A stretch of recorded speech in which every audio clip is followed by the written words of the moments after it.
Dub C here. We're back in another MRE ration review. I'm up north in northern Michigan doing some hiking and adventuring and really hungry, so I'm gonna bust out an older ration. So this is a Menu 19 beef roast with vegetables. It doesn't exist anymore. It's from 2010, and I always like exploring these ones to see what the menu actually has as far as new items or different components. So let's open up and see what we got. Okay, this is from Ameriqual, and then the date coded at the bottom. It's like a 0201, so 2010, 201st day. Menu 19 beef roast with vegetables. Doesn't exist in the new menu lineup.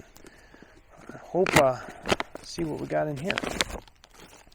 So has the additional packaging. We got the main accessory kit. Got a spiced pound cake. Raisins osmotic, some good old MRE crackers, got a cocoa beverage powder that's actually in the like mobile container instead of having just this one you'd mix. Oh wow, we got some steak sauce. That's awesome. Chocolate peanut butter spread. Got our MRE spoon, FRH, and a hot beverage bag. Okay, for our accessory kit, we have non-dairy creamer, moist snap, some salt, some sugar, looks like some toilet paper, Taster's Choice Red, awesome, some cinnamon gum, and some matches. It's looking like a really good menu lineup so far. I'm not going to miss the opportunity to make a Taster's Choice Red mocha, so I'll be adding the coffee to the cocoa beverage powder. Got the raisins osmotic, the crackers, spiced pound cake, and the chocolate peanut butter. I'll probably have one cracker with the chocolate peanut butter and one cracker with the main. I will be using the FRH, so I'm going to try and warm it up and see if it works out. Take a look at the main real quick.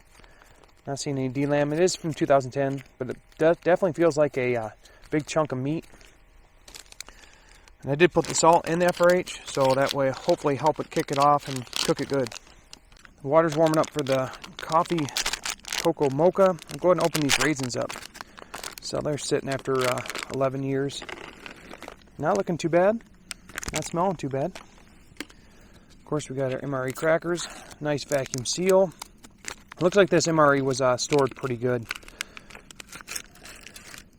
Okay, last thing we got is a spiced pound cake. Not looking too bad either.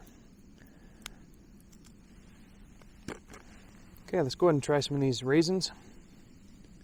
Okay, the raisins have like a damp basement taste. And it's something weird about the older raisins, the raisins osmotic. Whereas the cranberries, they seem to hold up better. These raisins, they get a little crunchy. And these have a little bit of odd taste to them. Okay, our hot water's ready for our cocoa beverage powder. I'm seeing a little bit of D-lamb on the packaging. But being it's still dry, I think it's going to be okay. Just going to go ahead and use my wooden cup instead. We'll add the coffee, and then we'll add the cocoa powder and the water. Both the coffee and the cocoa looked fine. Go ahead and add hot water. I did a little bit extra water just to get the mix right. So it's about probably 9 ounces versus the 6 they recommend. Unfortunately, the FRH is only working very slightly, so I'm just going to take this out and warm it up on in my canteen cup. I really don't want to miss the opportunity of eating that main hot, especially with the steak sauce. But now let's go ahead and try some of the chocolate peanut butter. Go ahead and try some right on our cracker. Very enjoyable on the cracker. The cracker is still very dry. The chocolate peanut butter spread has a little bit of peanut butter flavor, light chocolate. I'd say it's about a 50-50 mix, but it definitely makes me want to try my mocha. This is the Taster's Choice Red and the cocoa infused. Wow, that goes so good with that chocolate peanut butter spread and that cracker. Cracker's very dry again, and these are two of my favorite combinations, that cocoa mix with that Taster's Choice Red. A little bit of coffee flavor, that nice cocoa, like a hot cocoa mix. It's hard to beat. Those two are a great combination. Okay, let's try the spiced pound cake. I've had this before, and I think couple times, but it was bad. But let's try it now. Okay, good news is we got a little bit of sun. I thought it was going to rain today. Bad news, it's giving me crazy shadows. But anyways, the spice pound cake that I had in the past was definitely bad. There's no numbness, no like mouth feel or anything changing with this spice cake. It has a nice spice flavor, but it does contrast with the mochaccino because it's just a different spice. So it'd be better to drink it with like an orange drink or just water versus like a hot cocoa and coffee. Okay, the main's ready to go. Let's go and see what it's all about.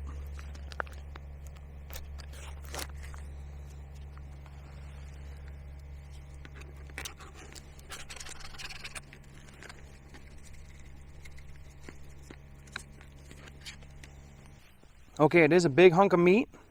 It looks like it has like potatoes and kind of like vegetables kind of mashed in there. Like a red sauce. Looks like the meat's tender. Let's go ahead and just try the vegetables first. Okay, so far to me, the sauce in the vegetables remind me just of beef stew without the beef.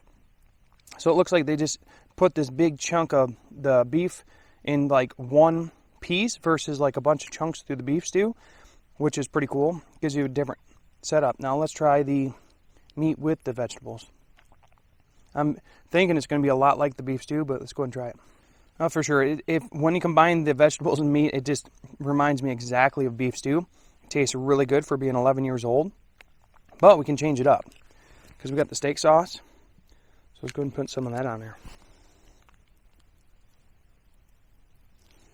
Okay, let's try this. Okay, the steak sauce is definitely a game changer. When you take away the beef stew like filling, separate that, add the steak sauce, it's like a nice little steak. It has a very nice tender meat. The steak sauce totally changes the dynamic of the flavor. So really awesome they did that. That's an awesome idea. How you can get kind of like two of them. Use just like beef stew, keep steak sauce off. But if you like the steak sauce or just having a steak, you can do that as well. It's time to get that mega bite. So we are going to put this steak piece on there, combine it all, and see how that works out. We got the veggies, the steak sauce, a little more steak sauce on there. That's what I'm talking about. Now that was awesome mega bite. Really, really like how the steak sauce, total game changer. Mix it up on that, totally changes from a beef stew to a steak dinner. Okay, I'm going to go ahead and finish this up and we'll talk more in recap. Okay, time for the recap on Menu 19, Beef Roast with Vegetables from 2010. First, I was a little disappointed. I opened the main up, put it out there. It was like a big hunk of meat with the vegetables like a beef stew. Tasted it, exactly like beef stew. But when I add that steak sauce, wow, what a game changer. Now, it gives you the option for, if you like beef stew, you could just leave the steak sauce off. But if you want a steak dinner, change it up, put the steak sauce on it. So that's awesome. The raisins never really seem to hold up in the older rations to me. They always have a weird flavor, whereas the cranberries, they seem to hold up just fine. The spice pound cake was actually really good. No side effects, no numbing or anything like that. So it was really nice just to have a good pound cake. The mocha, the cocoa, and the red taste your choice. Two of my favorite things in the wooden cup. Fantastic. This was a great meal. It was really nice and it held up great after 11 years. So that's all I got now. So thanks for watching. Have a great day.